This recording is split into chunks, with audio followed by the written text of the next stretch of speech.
Dear friends, అదిగో ద్వారక 5 భాగాలు చక్కగా ఆదరించినందుకు సబ్స్క్రైబర్స్కు,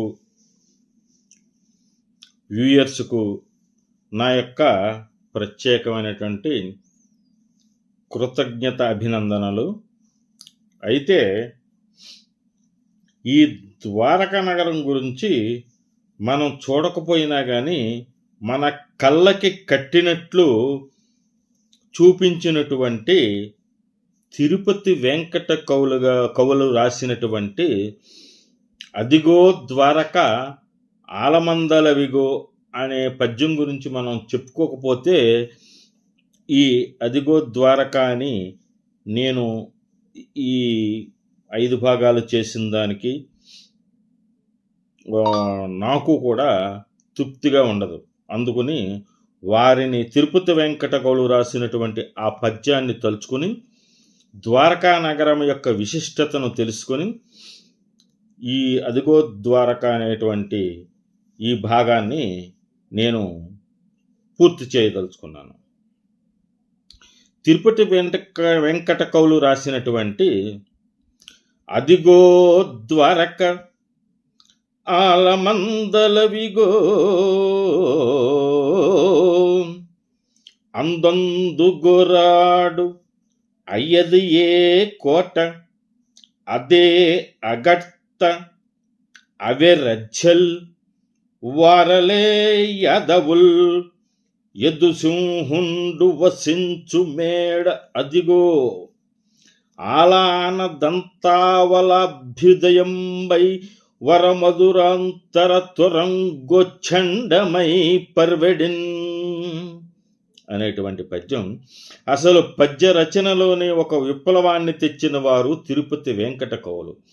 అటు అవధానాలతో పండితులను, ఇటు భారత నాటకాలతో సామాన్య ప్రజలను ఏకకాలంలో తమ పద్యాలతో ఉర్రూతలూగించిన కవులు వారు. ఆ కాలంలో వారిదొక ప్రభంజనం. శ్రీకృష్ణుడంటే అర్జునుడికున్న స్నేహం, భక్తి, అనురక్తి అనన్య సామాన్యం. అలాంటి ప్రియ బాంధవుడైన శ్రీకృష్ణుణ్ణి చూడబోతున్నాడంటే అర్జునుడి మనసు ఉత్సాహంతో ఉరకలు వేయదు. అదిగో ద్వారక అంటూ ఎత్తుగడలోనే ఆ ఉరకలేసే ఉత్సాహాన్ని అలవోకంగా ధ్వనింపచేయటం తిరుపతి వెంకట కవుల నాటకీయ పద్య నిర్మాణ ప్రతిభ. తిరుమల కొండ చూసి అన్నమయ్య ఎంతటి ఆనందంతో అదిగో అల్లదిగో శ్రీహరివాసము అన్నాడో అదే ఆనందం మనకిక్కడ అర్జునుడిలో ధ్వనిస్తుంది. అర్జునుడు తన రథం మీద ద్వారకకి వస్తూ చెప్పిన పద్యం అన్నమాట ఇది. ముందు దూరంగా ద్వారకని చూశాడు. అదిగో ద్వారక.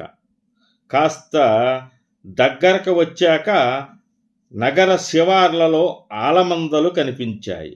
మరికొంత దగ్గరికి వచ్చాక కోట, ఆ కోట ముందరి అగట్టా కనిపించాయి. కోటలోకి ప్రవేశించాడు. అప్పుడు రాజమార్గాలు అంటే రథాలు వెళ్ళే మార్గాలు కాబట్టి అవి రథ్యలు. ఆ రథాలలో తిరుగుతున్న యాదవులు కనిపించారు. ఇంకా ముందుకు వెళ్ళేసరికి శ్రీకృష్ణుడి మేడలోని ఏనుగులు, గుర్రాలు అగుపడ్డాయి.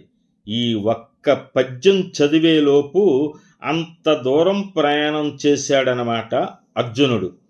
అంటే శ్రీకృష్ణుడి కోసం అతను ఎంత వేగంగా పరుగులు తీసి వచ్చాడో మనం ఊహించవచ్చు. అది పద్య నిర్మాణంలో నేర్పు. అందుకనే ఈ తిరుపతి వెంకట కవులు రాసినటువంటి ఈ పద్యంతో నేను ఈ యొక్క అదిగో ద్వారక అనేటువంటి మొత్తం కథని ఈ భాగంతో నేను ముగిస్తున్నాను. ఈ భాగాన్ని కూడా అందరూ లైక్ చేసి సబ్స్క్రైబ్ చేసి మునుపటి వల్లనే అందరూ ఆదరించి ఇది 10 మందికి షేర్ చేసి నా ఛానల్ను సబ్స్క్రైబ్ చేసుకుని 10 మందికి సజెస్ట్ చేసి ఈ యొక్క 5-6 భాగాలు కూడా చూడమని కోరుతున్నాను. అందరికీ నా నమస్కారాలు. సెలవు.